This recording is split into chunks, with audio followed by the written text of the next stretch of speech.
what's up mga kaginaw? Dito po ako ngayon sa... Mali pala. Kabog pala. So what's up mga kaginaw? Dito po kami ngayon sa Sangandaan, South Caloocan. At kasama ko po ngayon ang Team Francis and Angelo. Ang gawain po nila ngayon ay cleaning lang. Dalawang split type 2 HP at dalawang 2.5 na window type. So kasama ngayon si Sir Angelo. Sir, kamusta ang buhay-buhay? Okay naman. Medyo madumi lang yung aircon ni ma'am. Ano pa masabi mo? Wala na. Check na lang natin. Ano na? Gutom. Si Sir Angelo pala ang new employee ng Plorano Aircon. Bali, pangalawang araw pa lang niya ata, ang pagkakalam ko. So ito, nilinis niya ang 2.5 HP na window type. Bigat niyan. Si Kuya Francis naman nasa kabila. Tapos na niya i-cleaning ang AUX split type na aircon.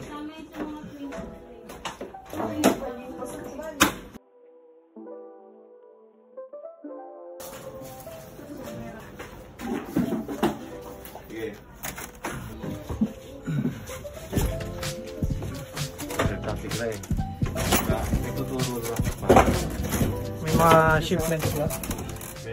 All goods. All good. 2.5 Pagkakalamig. Pagkakabigat. Pagkakabigat na. Ay, pagkakalamig. Sa part na to, medyo nahirapan sila dito. May nakalawit kasi nakahoy. All goods. Nagawa na ng paraan. Mag-start na din pala si Kuya Francis magbaklas ng split type.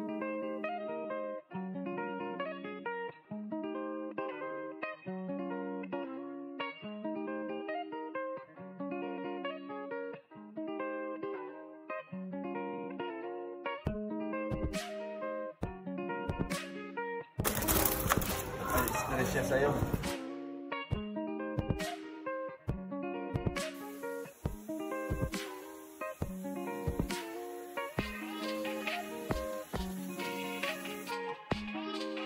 Ano iisip mo? Ano iisip mo? Kung ano ulamin ko mamaya.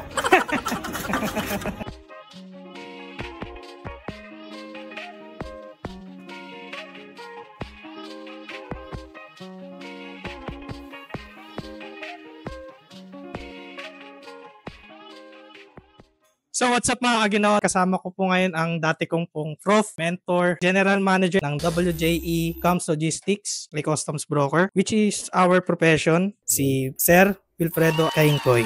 Sir, kamusta po ang buhay boy? Okay naman. Oo, mas okay Mas okay. ngayon. Paano nyo po na-establish or paano po nagsimula ang WJE? Actually, ang Comes with- WJE nagsimula, we established this on January 6, 2020, no? After my early retirement with PMI colleges. Yes.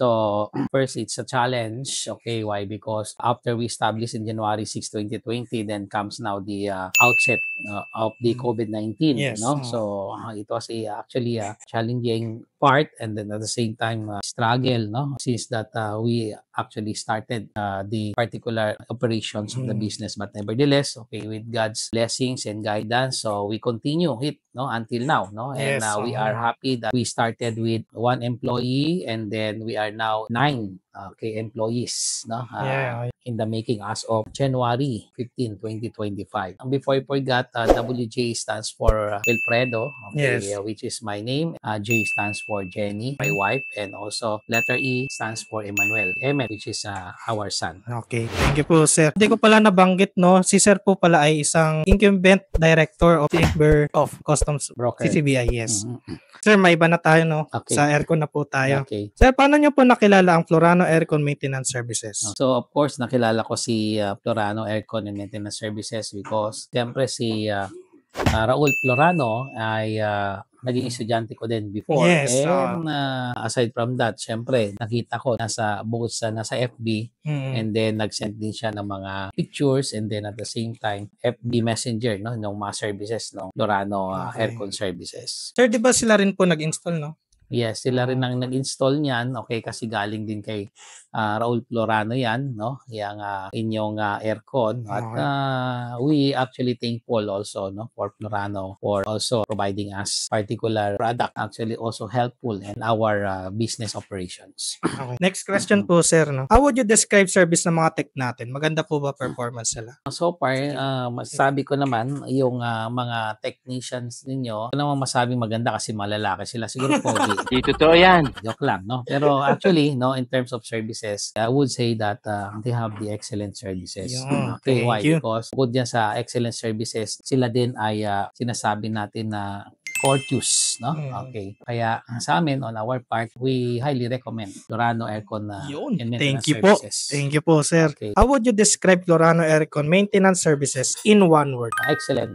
Yun. Sir, rate 1 to 10 po. Pinakamataas yung 1 o yung 10? 10 po. Siyempre, liwanagin natin. Actually, I rank the Florano as 9. Yun. Thank you. Hindi mo naman pwede kagad-agad na 10 Okay. kasi siyempre, in all aspect, meron naman tayong tinatawag na room for improvement pa rin. Sir, last na po, no? Any tips sa buhay po? Ngayon 2025 lang. Any tip sa buhay? Okay, pinaka-the best lang ay una-una, siyempre, tayo humingi ng tulong sa itaas. No? Guide tayo ng ating poong lumikha. Samahan natin ng tinatawag na sipag at tiyaga. Yun. O, Sipag at syempre, tiyaga diba? talaga. Pag wala namang sabi nga, nasa Diyos ang awa, nasa tao ang gawa. Yun. So kung wala ka namang gawa, kahit na siyempre humingi ka ng tulong sa Panginoon natin at hindi ka naman gumawa, so wala din mangyayari. So at least may gawa din. Florano Aircon, Integrity and Quality. Ayan. Thank you po. Thank you. Okay. Paita ko rin pala sa inyo mga achievements and awards ni Sir.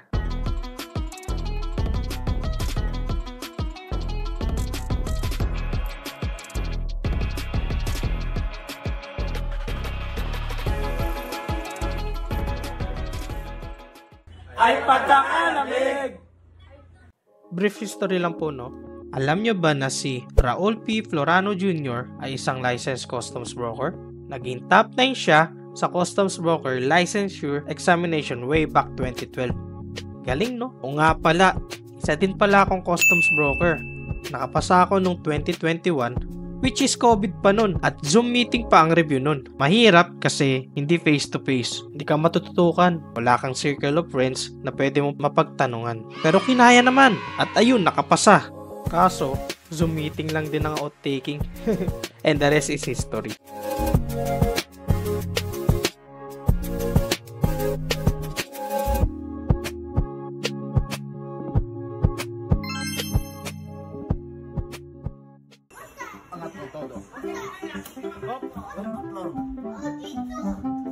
Wala bang iiyak?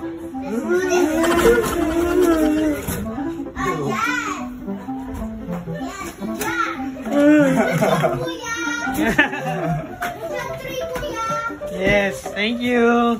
Garantisado, panalo to, Florano Aircon Maintenance Services.